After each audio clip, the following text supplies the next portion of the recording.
I want to share you again guys, may mandiola. Ayan, dahil nga like ko siya nakalimutan na diligan sa loob ng bahay, naisipan kong ilagay ko na lang siya sa outer area pero shaded area. Ayan, tingnan nyo guys, more in soil dito pero meron din naman yung rice hull. Ilipat ko na lang siya sa isang pot, pagsamahin ko na lang siya para kapag lumago ay mas maganda tingnan. Ayan, tandaan natin lagi guys kapag meron tayong plant sa loob ng bahay, lagi natin check ito. Tulad nito guys, napabayaan ko. Kaya ang nangyari is, muntik na talaga siyang mawala. Kasi nag-brown na talaga yung ibang leaves niya, dry na dry niya. At kita nyo naman guys, yung kanyang roots is hindi siya ganun ka-healthy.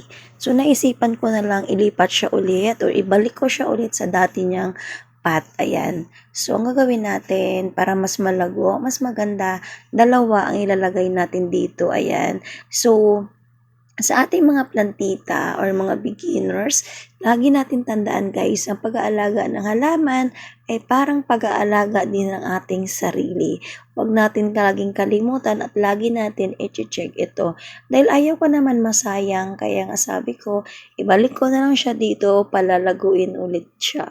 Alam nyo ba guys na si Mandiola, isa sa mga favorite plants at ang mahal talaga nung pandemic nito. Marami na rin ako nabenta, marami na rin ako naparami. Kaya the more natin na inaalagaan sila, the more silang lalago. Ayan, so kapag bagong ripat guys, yung plants natin, ang gagawin natin is shaded area, maliwanag at nahanginan sila. And then wag lang na natin dilig ng dilig. Basta sure lang tayo na moist yung kanilang potting mix and then may butas para makakadrain yung kanilang water kapag nagdilig tayo. Kasi medyo maselan din kay si Mandiola. Ayaw niya maraming tubig. Mostly ayaw niya nabababad siya sa tubig kasi mabilis talaga siyang mabulok. Binalik ko pala guys yung kanyang soil kasi okay naman.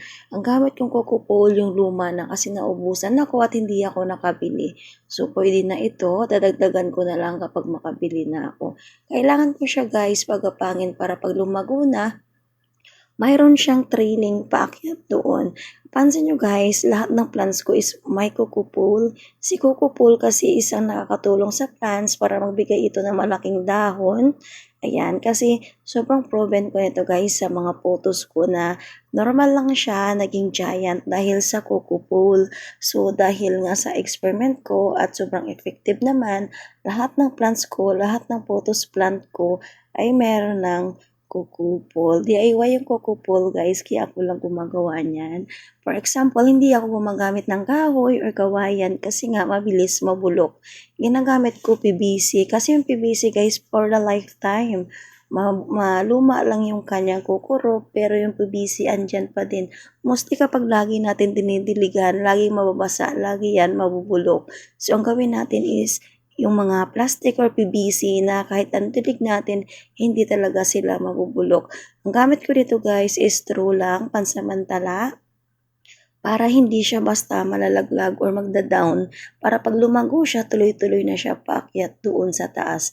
Putulin ko lang guys yung dulo kasi parang iba yung style, parang pababa.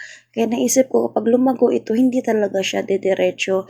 Ang mangyari is sa gilid siya. So parang mawalan naman ng design yung aking paggawang trailing plants dito. So lahat guys, tinanggalan ko kasi nga ginawa ko siyang trailing plants. So ang nangyari dahil wala siyang guide is parang bumalik ko siya. So hindi na siya naging dire-diretso. So ito yung way ko guys para nga paglago, wala na akong isipin at lagi natin guys i-check, wag lang paarawan ha kapag bagong repat, shaded area, wag laging sobra-sobra sa pagdilig at lagi natin spray dyan sa kanyang kukupul kasi mayroong roots na gumagapang dyan. So ganun lang guys kadali mag-repat. Thank you for watching. Bye!